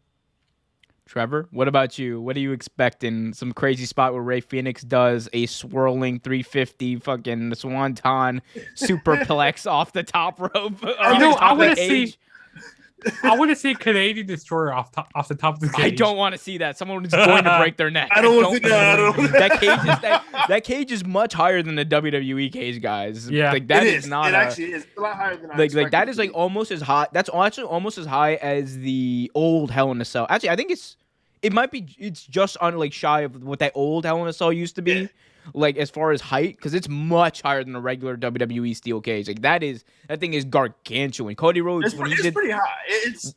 When he did that moonsault again in that match against Wardlow, like when he did the moonsault off the top of the cage, he almost broke his leg. Like that was a shoot. So like if there's a look, they're gonna do something off it, right? Like, it's going to happen. A Meltzer driver. Oh, Jesus Christ. Someone's neck is going to be broken, and I don't want it to happen. Therefore, don't do a spot at the top of the cage. It's fine.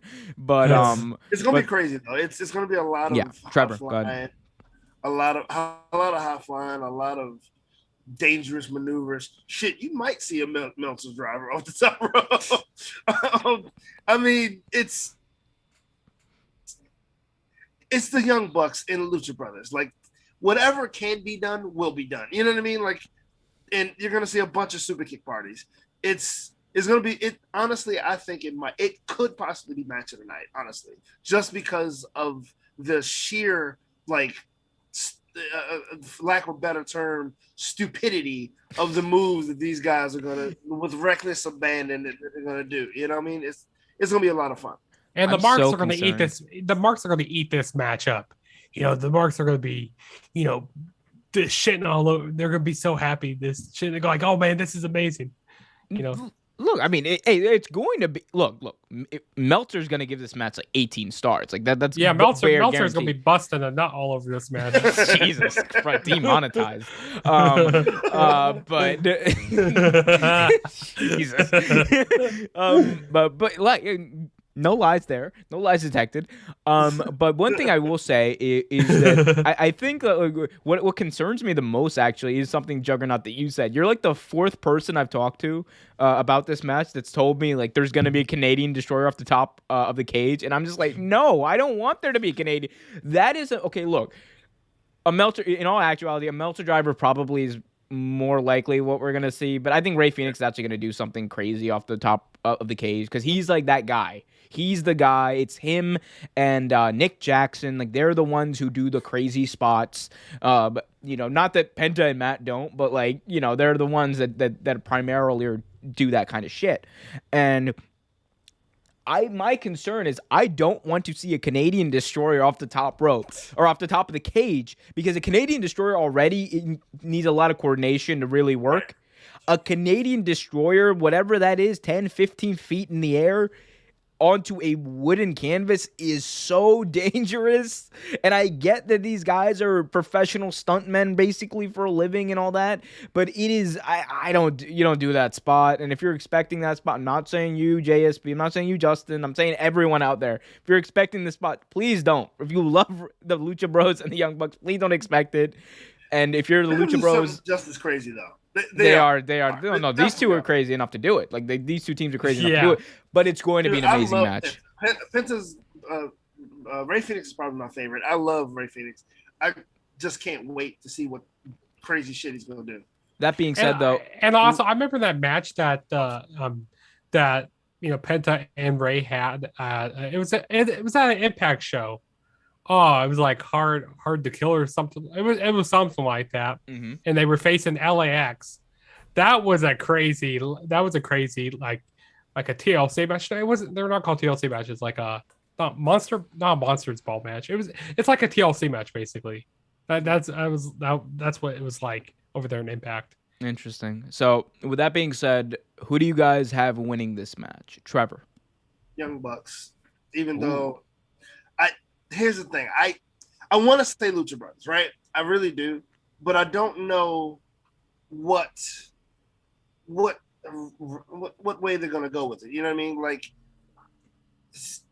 so Kenny still has a belt, right? And so do the Good Brothers. They still have the belts. I don't know if they want to still build them up as this super team, or if they're just gonna let them just start slowly losing gold. So, in my mind, Young Bucks still. Interesting. Justin, what about you? Don't get me wrong, I like the Young Bucks, but I'm kind of just getting tired of like this whole elite type of stuff. I mean, they're not the whole Bullet Club like we saw back in New Japan and stuff. And I feel like they just hit super kicks to hit super kick these days. You know what I mean? Like that's their gimmick. I mean, I know that's their gimmick. That's the super kick party. They hit super kicks and V triggers. That's it. Yeah. Yeah. And I feel like it's kind of overdone a little. I understand that's their gimmick, but I feel like it's like overdone and like it doesn't feel like organic, like when they throw the super kicks. But I want to see Penta and Ray win this match. The Lucha Bros are going to win. Yeah, I think if not now, when? You got to put the Lucha Bros over. I think it's the perfect time to put them over. And then look, you can come back to this. You can come back to this later down the line when the Lucha Bros are maybe heels and then the Young Bucks are faces and be like, the Young Bucks have not beaten the Lucha Bros for the tag titles at All Out ever. They're 0-2. Like that's something you can come back to later down the line. They can have a third match and have this trilogy and this amazing feud that they've had over the past few years in AEW. But I think Ray Phoenix and Penta have been working their asses off. Like Ray Phoenix, I think had one of the best matches of the entire year with Kenny Omega to begin the year. A great title match, and he proved that he could be a solo act one day, and he probably will be. And Penta too, I think that's gonna be cool. Now that Pac and Andrade aren't happening, I could see that Andrade probably costing the Lucha Bros this match, which I would not like to see because I'd hate outside interference at big shows, but we'll see. But I'm gonna go with the Lucha Bros. I think it's going to be one of the best matches tonight. And look, all things considered, I know there's not a lot of hype around this card. This is a damn good card as we're going through it. It is. There's not outside of the Paul White QT Marshall match. There's not a match on this card where I look at this is gonna be a shitty match. Most of these matches are gonna be good or really good. Now I finally realize what the biggest show of the year is for AEW, and it's All Out. Because I was trying to figure out, what's the bigger show? Is it All Out or is it Double or Nothing? And I know it's definitely All Out. That's their biggest show. I mean, of course, no pun intended. It's All Out. They're gonna go all out for the show. Mm-hmm. So I definitely think this is the biggest show of the and year. Yeah, this I is think the it's WrestleMania. Good too. It's good too, and Tony Khan has actually talked about that. He's like, yeah, I don't like to put labels on what's the biggest show. They have the quarterly shows, and I like the fact that they have 4 pay-per-views. Yes. It is so nice. Have your little TV specials, your Winter is Coming, your Grand Slams on Dynamite and whatever, but pay-per-views are important, and that's something good that I think AEW's kind of brought back to this. Anyway, let's move on to our final match that we're going to talk about. Might not be the final match of the night. Who knows? Who knows? Who knows? Let's talk about Kenny Omega defending his AEW world title. Oh, wait a minute. Did we skip the women's match? No, we did not. We will get to that. That is our main event. But let's talk about this match, not the main event. Kenny Omega defending his AEW world title against Christian Cage. We've seen these two, and also the treacherous Don Callis will probably be at ringside with Omega. We've seen these two have an amazing feud over the past number of weeks. Christian Cage beat Kenny Omega at the first ever Rampage event to become the new TNA champion, and now he looks to do the same, entering All Out. Guys, what do you think about the build of this match? What do you think about the feud? And, who wins? Trevor. Actually, you know what? This feud is a lot better than I thought it would be. Not saying that anything about either wrestler, but it on paper it didn't look like it would be that great, but it's a much better feud than I thought it would be, and the build up to it is great because the build up started when Christian came into the AEW, so I loved how they subtly put it in there. You know what I mean? You said the AEW. What are you, Bret Hart in WCW? I'm here in the WCW. I was gonna say the promotion, and then I was like, AEW, whatever. The AEW. All right, AEW. All right, that's her new name. All right, Bret Hitman Hart. All right, Bret Shitman Hart over here. Fuck you. Hey, I'm a man on the edge. I almost fought Kenny Omega. You almost fought Kenny Omega? That's Omega. One way to get over. Fight Kenny Omega. That would get you over. That man will get you over. Eddie Kingston. Anyway. Shit. But yes. I think the build-up was great. To have him actually take the title of the Impact title off of Kenny was brilliant. I thought it was very smart. I do not believe he's going to win this match, though. Not a chance in hell. Juggernaut, what about you? Oh, sorry. No, you're fine. Go ahead. No, but this feud has been. I definitely agree with Trevor. This feud has been a lot better than, it's been better than expected. But Kenny Omega's not losing this match. He's not losing this match. I mean, yeah, it was cool that Christian Cage took the Impact World Championship off of Kenny Omega, because Christian Cage, he's a kind of like a original from TNA. I remember watching him back in 2006. So I think it's very reminiscent of him going back to Impact and stuff, and holding their Impact Championship, kind of like they're bringing the title back home to where it belongs. Even though he's not signed with Impact. I mean, yeah, even though Christian Cage is not signed with Impact. But yeah, I mean, it's gonna be an all right match, but it's not gonna be like anything like a 5-star classic match. But yeah, Kenny Omega's winning here. Okay, he's retaining. Yeah. I mean, I like the build to this match. I like the different elements at play. I like, the Christian Cage beating Kenny Omega, by shenanigans. And I like it kept him strong enough, and it made Kenny Omega look a little more desperate. And we saw what that desperation kind of manifested into this past week on Dynamite with Omega attacking Christian in the steel cage. So there's elements to it, and they're planting the seeds of, I think, Kenny Omega going crazy and in his attempts to keep his title, which I think that's leading to the downfall. That's going to lead to the downfall against Adam Page down the line. So I like it. I think that the favorite part for me, I love that they're acknowledging the past between Christian Cage and Don Callis, and Christian Cage just every week coming on Dynamite calling Don Callis a carny piece of shit for booking him on the greatest thing ever. Oh my god. No, true story though. True story. I looked this up. Don Callis booked Christian Cage on a show when he was like 20 or whatever, when he was young, his first match, and then fired him the same night. Like it's true. It's definitely true. Yep. That's why he always comes out and calls him a carny piece of shit, and it's just amazing. So I think this is going to be a good match, better match than people think it's going to be. Enough to kind of suspend people's disbelief. It's going to be fine. It's not the draw of the night, but if you have Bryan come out and just doesn't need to do anything, doesn't need to say anything, just stand in front of Kenny Omega and do this for like 10 seconds, go off the air. I'm watching Dynamite on Sunday or on Wednesday. Like that's all you need to do, and it saved the night. The crowd loves it. The crowd goes home happy. You debut the most beloved wrestler of all time. It's a win-win on everyone. But with that being said, Christian Cage is going to do the job to Kenny Omega. 15 V-triggers to the face, a broken nose, concussion city. He is done. He said 15 V-triggers to the face. 15 V-triggers. Give him 4 one-wing angels. Big twist. 4 one-wing angels. Hell, Don Callis is gonna get involved. He'll do a Macho Man elbow from the top rope. It is going to be a bloodbath at the end of the night at AEW All Out.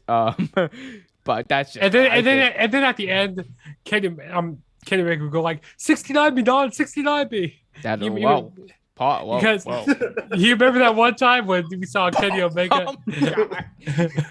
Oh my god, this guy.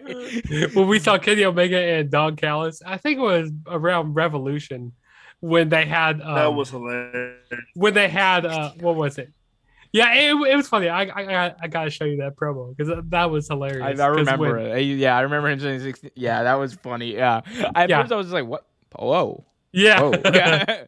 It's 0 to 100. Man, this is taking a turn. This has taken a turn. You should change your name from Juggernaut to demonetize 097.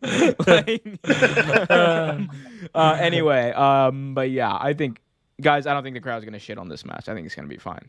No, I think it's gonna be fine. Debut Bryan, save us. Sorry, BD, because he's Bryan Danielson. Or as some people on the internet are now calling him, Daniel Bryanson. Daniel Bryanson. I hope that's not his name. It's not. It's gonna be Bryan Danielson. Like they're. Has AEW ever done carny shit like that? No. Yeah, Don Callis. Ain't that the truth? Ain't that the truth? Anyway, let's get to our official final match because I fucked up last time. Oh, you fucked up. You fucked up. Botchamania. Marks. Love you guys. Hit that like button, subscribe, hit that notification bell so you get notified whenever a new video is released. Guys, let's get to the real main event. Actually, this is the match that, like, I know I said that I have many superlatives for matches in this card. This is the match that I am most looking forward to because it involves two of my favorite wrestlers on the planet. Dr. Britt Baker, DMD, will be defending her AEW World title against Chris Statlander. It is going to be a classic, I believe. I think it's going to be insane. We've seen them kind of build this up with Britt Baker and her faction, Rebel, not Reba. Or what is it? It's Reba or Rebel. I always get her name wrong. It's not one of those, but it is one of those. Anyway, they've attacked her. Jamie Hayter's gotten involved. It has been, I think, a good enough build to All Out. I love Chris Statlander. I think she deserves this spotlight, deserves this world title match. She's, I think, one of my favorite people, but wrestling, male or female. Britt Baker is amazing. This has everything in the makings to be a great match, and it's going to be a huge test also for Chris Statlander because we know she can hang, but it's going to be her first big main event level match. So with that being said, guys, what do you think about this match and how it's going to play out? Juggernaut. Oh, this is going to be an awesome match.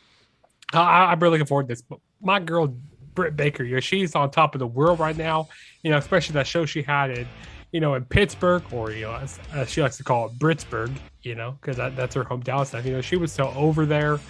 She's just over it now. And I was so happy when she won the title back it was Double or Nothing, back in May. And she's been, this is what really helped out the AEW women's division with her winning the world, winning the women's AEW world. I can't talk right now. AEW women's championship. There you go. Take two. Take two. There we go. Oh, so someone else is doing two takes on this show. It's amazing. I love that. Yeah, but I'm looking forward to this match a lot. Cool.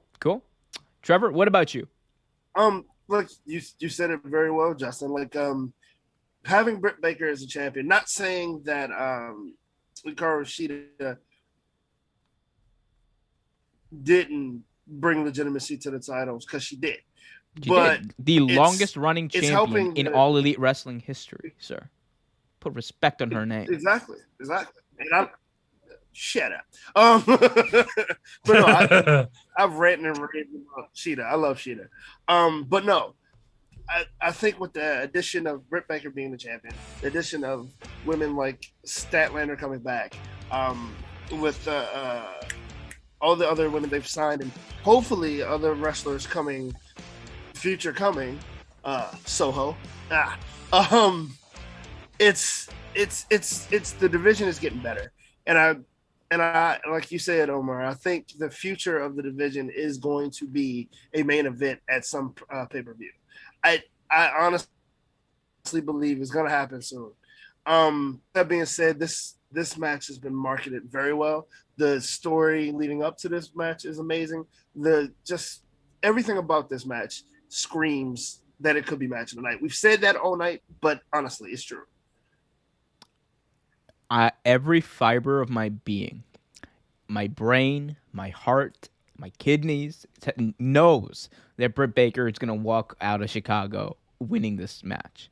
Oh, absolutely. But I'm going to make my prediction right now. I don't care. I know I'm wrong. Chris Statlander is walking away with the AEW Women's World title because she is the best. I love Chris Statlander. She is an amazing in-ring performer. I wish she got more promo time because I like her whole entire gimmick and everything. It's amazing. I want Chris Statlander to win. I'm going to be the only person if they do the wrong thing and have Chris Statlander win. If they do that, I'm going to be the only person cheering. Everyone else is probably going to boo, but they're not. Wasn't she supposed to be champion at one point?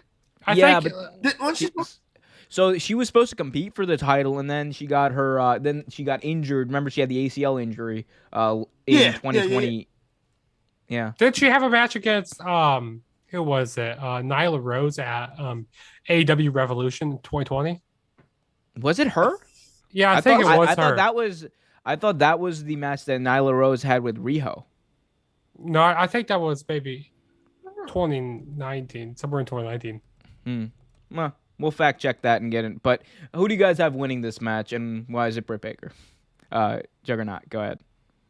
Yeah, DMD. MD Britt Baker, Dr. Britt Baker is going to win here. I mean, she's like so over right now. Like I said, she's helped out this women's division so much.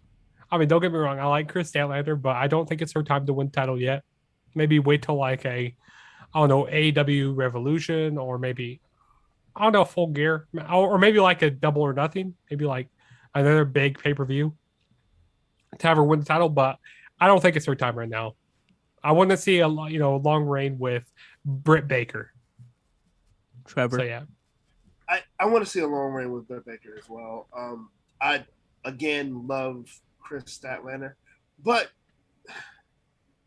I don't know. I mean, they could make a twist here and give Statlander the belt. I mean, as over as Baker is, but I don't think it's gonna happen. I don't think it's gonna happen.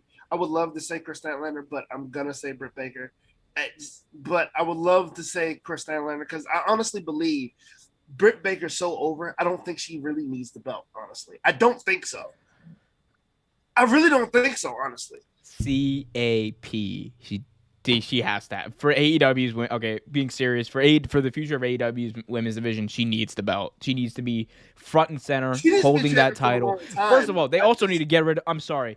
I know they got a new belt or whatever after Sheeta became champion for a year. They need to get a new that little like toy belt that they have. I'm sorry, get a better belt. Like you can make a better belt. You can make a better belt. I mean, it was an upgrade to the one that Sheeta was wearing. The literal toy that they had Sheeta holding for a year. Yeah. The literal toy. When Nyla Rose had that belt, bro, it was like a little. It was legitimately like a belt, like one of those black belts you put on when you go into a wedding. I was like, dude, what the fuck? Get them a.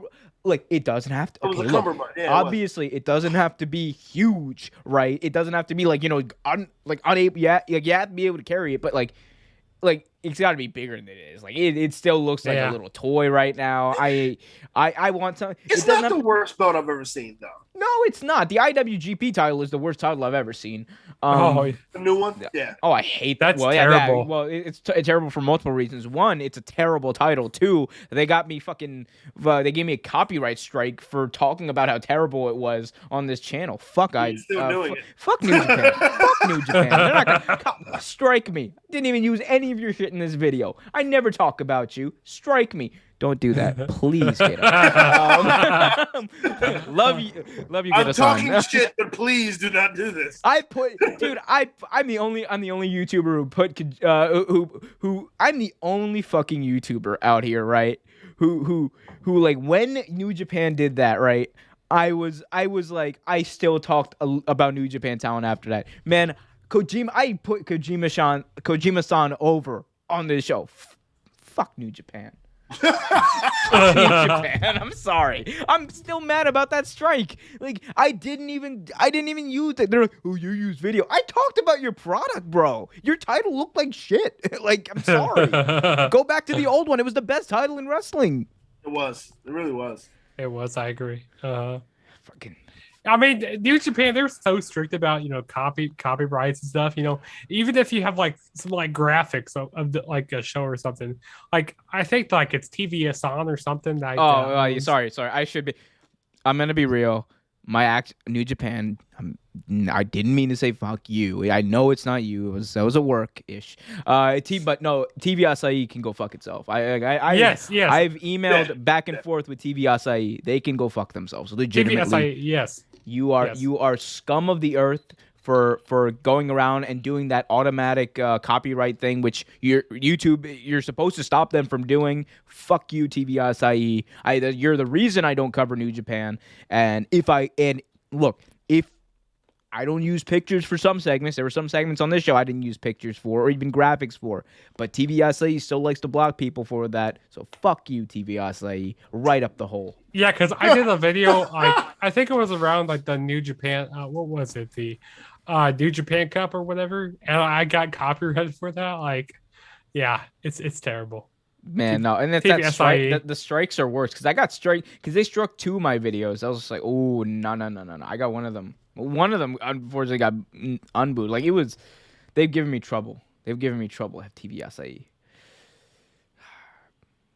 Anyway. Guys, anything else on this pay-per-view, on this card? Daniel Bryan, new wrestling news of this week. I don't know. What else? Any final takes? I got It's going to be an awesome show. It's going to be awesome. Let's see what goes down on the show. Yes. Yes, it is gonna be. Here we got something in the chat by your boy Trevor. Founders Foundry says Omega will win, but it will be a great match. Lots of things could happen with AEW, all having working relationships. If Adam Page doesn't get the belt soon, Kota Ibushi could be down. Ooh, Kota Ibushi could be down. Oh, Omega versus Ibushi in America. Oh, take my money, Tony. Just a little side note. Chris in the chat. I've known this guy for like at least 10 years less. He knows just as much about wrestling as me and you do, Omar. He's kind of a historian as well. I'll have you know, Ed Strangler Lewis. I hate that. That's what you go to every time, bro. I will go, bro. Bro. Wrestling history. It's me and Jim Cornette. Oh, for being honest. And he's also the guy when we went to Tournament of Death that Nick Gage almost died. That's one of the guys that we went to. Yeah. By the way, yeah, you remember? You've seen that Dark Side of the Ring, right, Juggernaut? Yeah. I love Dark Side of the Ring, which I'm so happy Dark Side of the Ring is coming back here. I think it's not. Is it next week? September 15th. Yeah. September 15th. Yes, I'm so happy Dark Side of the Ring. I can't wait for So Trevor was actually at that show that what's his name, Nick Gage almost died at. Yeah, I remember you talking about that the last time I was on the show here. Yeah, I remember. And that. my buddy, I wonder why. It totally has nothing to do with Trevor bringing it up every show. First off, fuck you, bastard. Was that your Stu Hart impersonation? Big bastard. Brett, you need to get Owen over. Big bastard. That's a pretty good impersonation. I like that. I got a bunch of impersonations. You got a good Dusty. All of them. I want to hear your Dusty impersonation. Ooh, everybody. Oh, plunder, baby. Everybody's got a good American Dream impersonation. Except for me. I'm a little weird on the list. You gotta hear my cousin do Dusty. But I think my best one is my Macho Man. Because I don't know. Let me hear one of you guys. This will be our last thing. Let's each do a Macho Man impersonation. Oh shit. Oh, Which one of you wants to go first? Trevor, you could go first. God damn it. My voice is kind of raspy right now. So age before beauty, I guess, huh?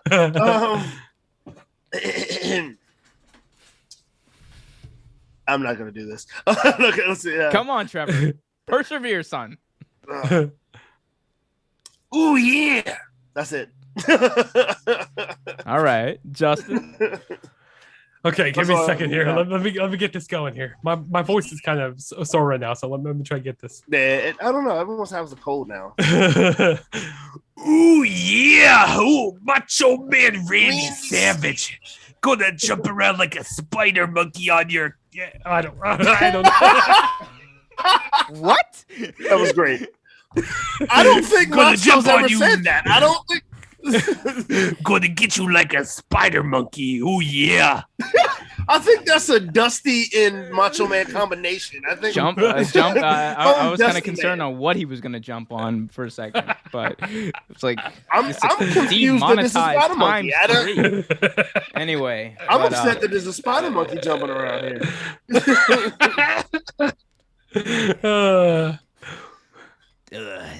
So, fellas, with that, it's gonna put an end to the show, but I just want you all to know out there that I really enjoyed us having this cup of coffee in the big time with both of you, and I want you to know I see lust in your eyes, Trevor.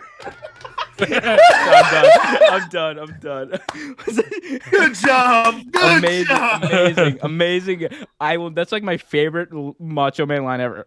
When he looks at Hogan and he says, "I see lust in your eyes for Elizabeth." That was one of the craziest promos ever. I feel like Macho Man, back in the day, he would have said something like, spider monkey or something. No, that's the Ultimate Warrior you're thinking about. We're gonna get the rocket fuel on the spider monkey and jumping through the craters of the universe, and we will find the craters of destruction.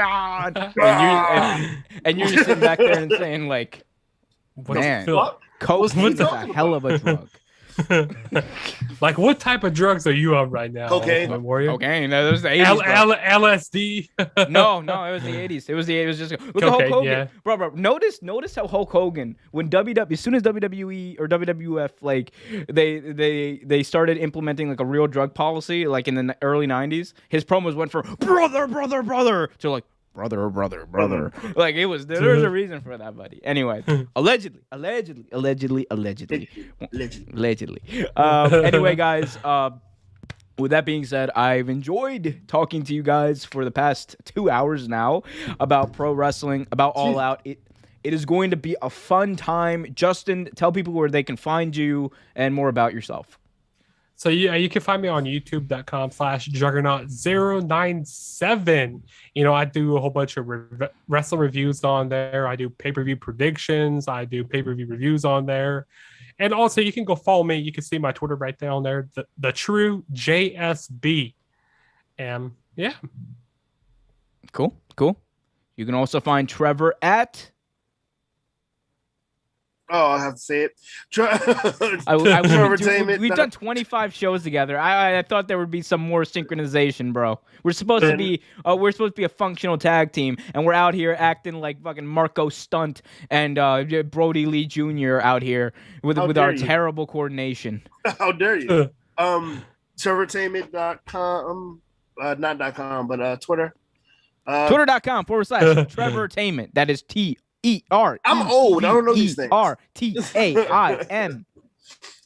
Ment. Whatever. Go on youtube.com/Real Take Sports. It'll be linked there somewhere. You'll see it. Anyway, guys, I've been Omer for Real Take Sports, or Real Take Sports Talk, Real Take Wrestle Talk, and every other thing I do on this channel. We will see you guys back here on Tuesday for Real Take Wrestle Talk.